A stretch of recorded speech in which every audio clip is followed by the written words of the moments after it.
Okay, good morning and welcome to Eat, Move, Be Happy Peer Support Group and our next live session. I'm just going to witter on a little bit whilst I see if anybody's going to join me. It is 12 o'clock, so hopefully a few of you... there we go. So we have, good morning Johnny. I'm just going to wait for a few more people, and I think that's Karen there, that's good. So I'm not on my own. Welcome to Eat, Move, Be Happy and our peer support group. And our live session this morning is all about, hi Sarah, looking after your joints, your posture, keeping yourself moving and maybe warding off some aches and pains. It's you, I know it's you. Hi Karen. Warding off some aches and pains because we're sitting for longer periods of time and maybe sitting in places that are not designed for us to sit for long periods whilst we're working at home. But to be honest, this doesn't matter. This is useful for all of us. If you find that you are moving less and you've got some stiffness in your upper back, maybe through your shoulders, could be in your lower back or your hips, then this session can help. Try to put together some ideas that are easy. My phone just rang then, so I'll just switch that off. I'm not too sure who that was. So without much movement, without much space I should say, so you don't need any special equipment and you don't need particularly to have a lot of space to do this. And some of the moves are really simple and they can really help. The trick is to do them frequently, so make sure that you're not sitting still for very long periods of time. So just getting up and moving around for a start is a good thing. So I'm showing you this where I've been working. So I'm in my kitchen and I've been working at my table. So hi Laura. Typically, I've actually got a dog under the table now, so it might be a bit difficult to get my feet underneath. But as far as possible, what we're aiming to do is to be sitting in a chair that supports us in sitting up straight. So ideally not a squishy sofa or something like that. And we want to be able to sit with our feet flat on the floor. Now, I absolutely understand that for some people working from home is creating all sorts of issues about workspace and you're having to make do. But as far as possible, if you can be sitting on a chair that's quite a hard base, not soft and squishy, which encourages you to slouch down like that, which is not good for you, so that you can sit nice and tall, feel supported and have your feet on the floor. That's a good start point. So I'm going to move my chair this way because some of the mobility stuff I'm going to show you, it'll be easy to show you face on, and we're going to start nice and simple. So first of all, we get tension in our neck and our shoulders, particularly if we're sort of looking down at a screen like this. So just to help release your shoulders, we're going to start with a really simple move.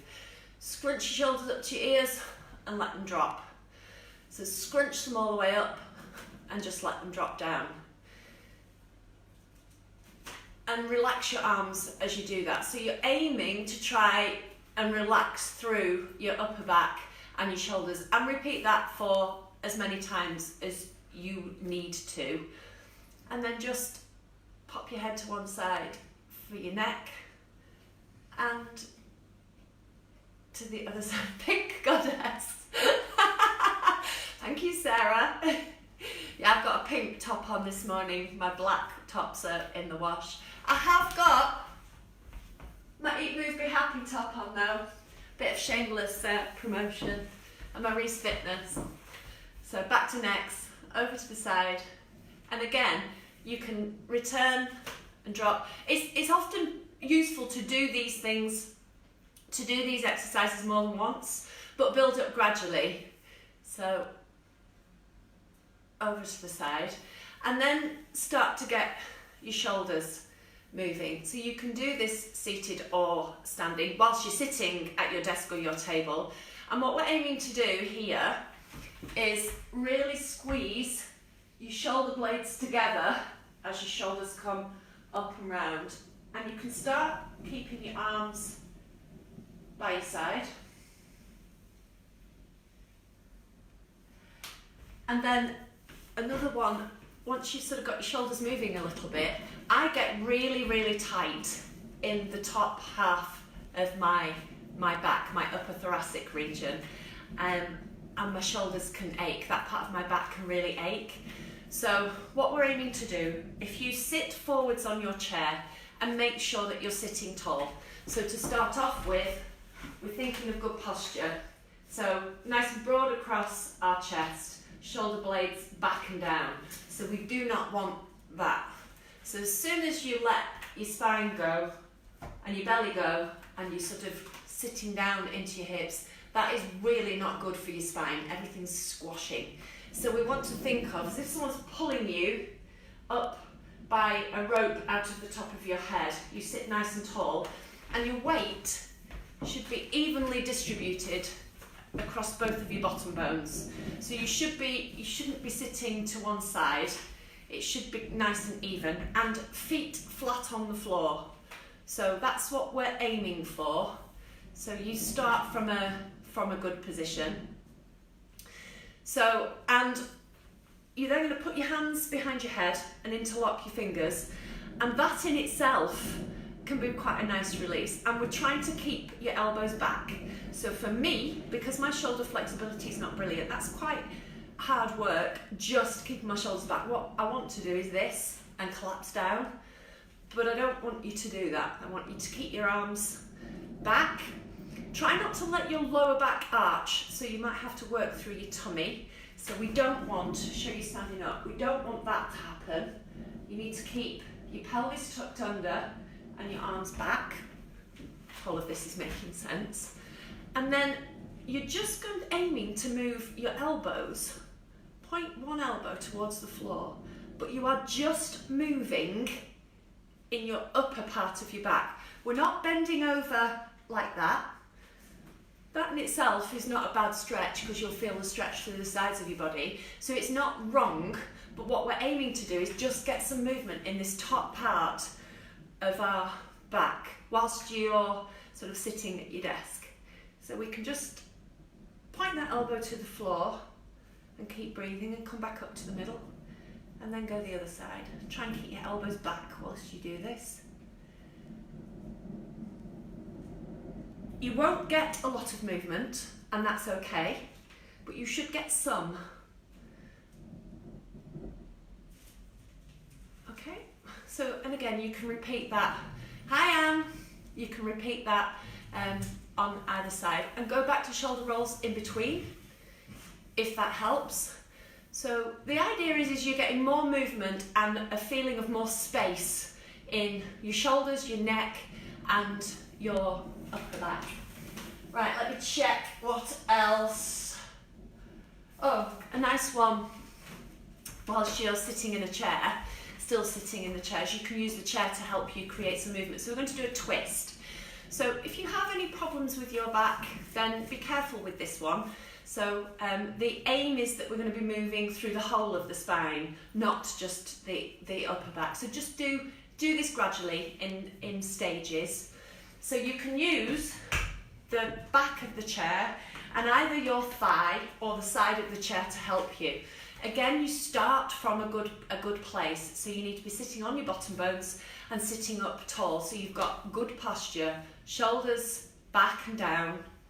And then one hand comes over your thigh or to the chair, and the other hand gets hold of the back of the chair, and you gradually pull so that you can twist. Think of twisting from the base of your spine and all the way up to the top. And keep breathing. And hold that stretch. And then release, and then go the other way. So exactly the same, but make sure you start. If you start twisting and you're sitting like a bag of potatoes, then you're not going to get the extension in your spine, and you're not, hi Lizzie, you're not going to get the benefit from it, and you can actually hurt yourself. So you must start from a nice, good posture position. This one is definitely worth doing at least a couple of times on each side, because each time you move round, you are likely to get a little bit more movement. Stay tall as you move into the twist. As you get a bit more movement, and again, if you've got a bit more movement in your back than I have, you might be able to get a little bit further round, and that's absolutely fine. We go as far as we can go. The back of my chair is quite high, so you can get hold of the back of the chair and then pull round. I need to build up to this because that is much more of a twisty stretch for my back. So I like to do the easier version first and then build up to this one. So I am pulling with this hand on the back of the chair and my hand on my thigh. And try and keep some space across your chest and your collarbones so we're not hunching in like that. And then we do the other side.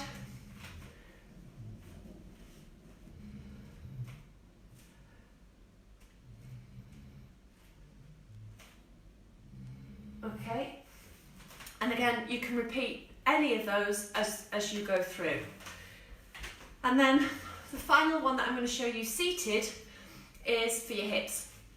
So we can get really tight through our hips and our hip flexors and our glutes whilst we're sitting in chairs, particularly if you're not sitting with good posture. So if you are slouched in or your feet are fastened up like this, then everything tightens up, which is really not good for our joints. So a nice stretch that you can do, again, start from a good solid base, weight through, evenly spread through both sides of your bottom, sit nice and tall, and we're going to lift one leg up and just rest the ankle on your thigh.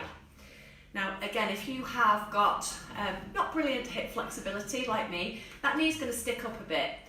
That's absolutely fine. What you're aiming to do, I can feel that stretch through the outside of my hip and into my glutes now. It's mainly because I've been doing quite a bit of work on my glutes over the last couple of days, so they are feeling it, but that's okay. So what we're aiming to do is to push that knee down towards the floor. So you can use your elbow to do that. And if that's enough of a stretch for you, then that's absolutely fine. If you feel you've got a little bit more movement, you do as much as you can do, but then you can lean forwards a little bit and lean forwards from your belly button. So we're not just hunching down like that, keeping our back nice and tall, but lean forwards from your belly button, and that will increase the stretch through the outside of that hip. And then release and do the same on the other side.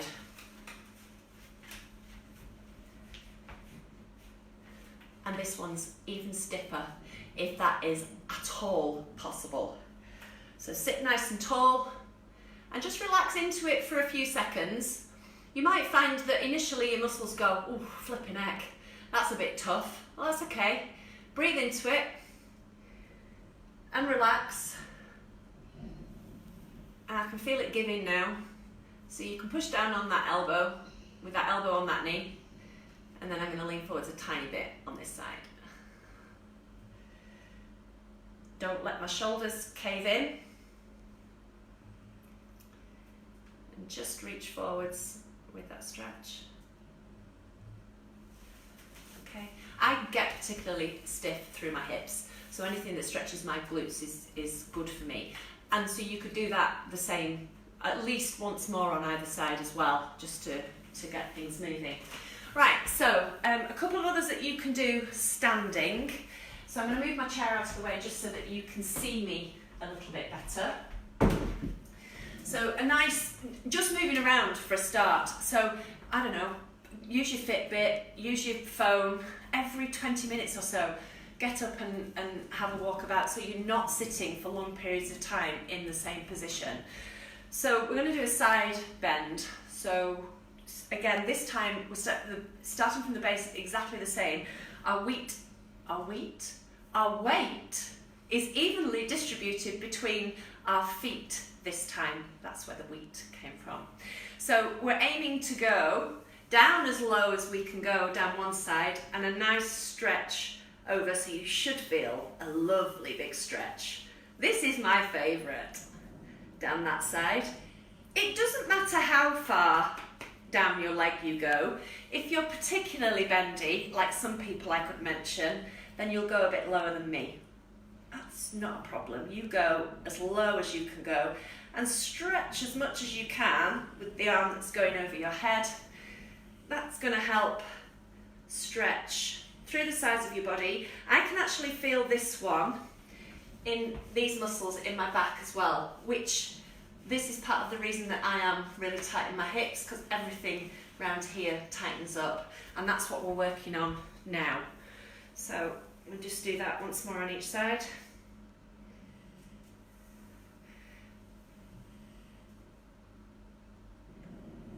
There we go. And then another way of stretching across your lower back, and this will also do your hamstrings. Hi Kate. So the thing to remember with this one again, if you have a bit of a lower back issue, then make sure you do this one carefully. Doesn't mean you can't do it, but just listen to your back. So your feet, you need a surface to put your hands onto. You can either use a table. Work surfaces in kitchens are classic height, that's really good. So what you're aiming to do is going to be a hamstring stretch as well, and you're going to support yourself with your hands on the table. So it's a forward bend, so you're going to stick your bottom backwards, keeping your weight through your feet. You're going to put your hands on the table, and this one I find is brilliant to just work through the whole of my back. So your arms stay straight and my arms are pushing down into the table. My bottom is pushing backwards and behind. Hopefully you will see that my back is flat. So I'm feeling this through the backs of my legs and my hamstrings, but also in my upper back, particularly if you lift your head up. This complements the upper back twist that we did earlier. And then you can release it. Now if you want more of a stretch in your lower back, you can do a complete forward bend to the floor. If you have a dodgy back, be careful with this one. I would stay supporting your weight on the table. But you go as low as you can go, and what you're aiming to do is keep your knees straight. You'll notice that my legs are not directly together because I am not that flexible. Hopefully you can see this. I'm not creeping out of shot, am I? I'll just move forwards a little bit. So you're aiming to get your fingertips to the floor. And again, you should be able to see that my back is flat. I am trying to keep that posture, so some breadth across my collarbones and my shoulder blades back and down. So my shoulders are not hunched up like this, and I can feel that through this part of my back as well. And actually that feels quite nice, so I feel a bit looser now, and things are moving a little bit better. Hi George! Okay, so I've just got a couple more to show you. Said that when you're sitting and my hips get really tight, you can tighten up through your hip flexors, which are the muscles that support the front of your hip joint, these bits here. So I'm going to show you two stretches that you can do for these. Now bear in mind, you don't need to do all of these all of the time. You can do them in stages throughout the day. So the first one is a bog standard quad stretch. So those of you that are used to stretching after fitness or exercise or playing a team sport will have probably done this one. You can use some sort of support table to support you. So we're aiming, you get hold of one foot, and this is a stretch that a lot of us do, and a lot of us don't do it properly. So I'm going to show you from the side. So what we do not want to happen is our bum to stick out and no support through the belly. That's not actually doing an awful lot there at all. So what we're aiming to do is for your bottom to come forwards and your belly to be tight. This knee should be pointing towards the floor, and to increase the stretch, I'm aiming to get the stretch into the front part of my hip here. Now, as you've probably gathered by now, my flexibility is not brilliant, so my quads are quite tight. which means I struggle to get that stretch into the hip flexor using this stretch. It's brilliant for my legs. My heel is touching my bottom, which is not bad for me. And to increase that stretch, I tuck my bottom in and pull my foot back. So that's stretching through the front of my thigh. So what we do on one side, we need to do on the other side. So try and keep, again, your bottom forwards, belly nice and tight. You should be able to get your foot to your bottom. Nice and broad across your collarbones, so don't let this happen. And think of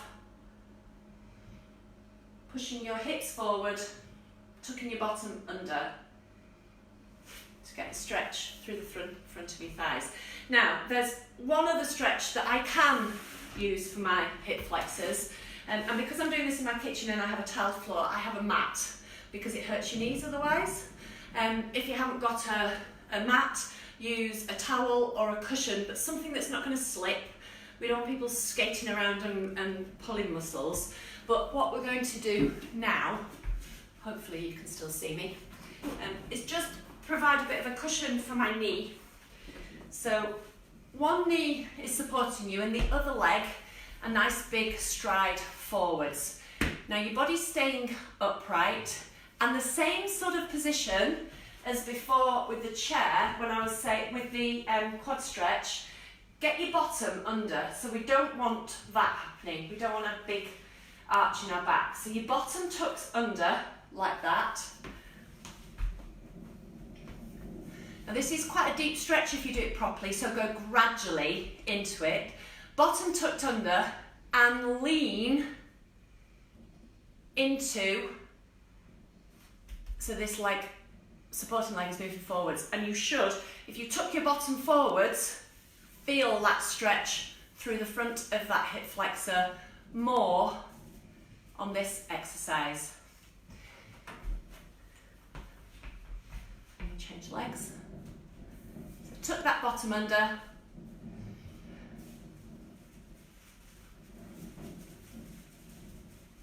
Move forwards.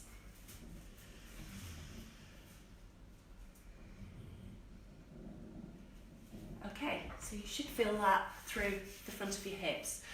So just doing even that brief, however long that was, 20 minutes or so, a couple of times on each bit, I actually do feel much better. I feel like I'm a bit taller, I've got a bit more space in my shoulders, my back's feeling a little bit more mobile. So as I've said, you don't have to do all of that through each time you stretch and keep mobile, but if you did some of it throughout the day, then that will help with your posture. It helps stop things getting stiffer and crunching all down so that you get aches and pains because you've been sitting in a rubbish position. And above all, keep moving around, so don't sit for hours on end.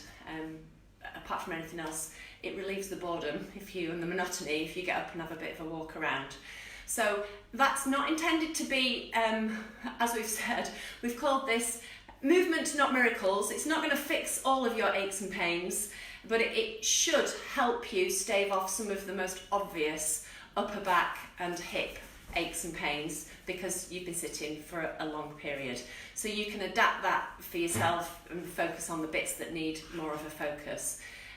If there's anything else that you would like us to cover in future sessions, then place it in the comments below, and check out the peer support group. Please share Eat, Move, Be Happy peer support group to as many people as you can. We would really like to be able to help more people in this period of isolation. It's never been more important for us to start connecting with each other and to keep mobile and to keep active. So if you can share this with your friends, colleagues, family around the country, and let's see how many people we can get joining in the sessions, that'd be great. But let us know what you'd like us to cover next week, and we will be here wittering on, no doubt, in the next couple of days. So I hope that was useful. Let me know how it went. Thank you very much, and I will see you soon. Take care.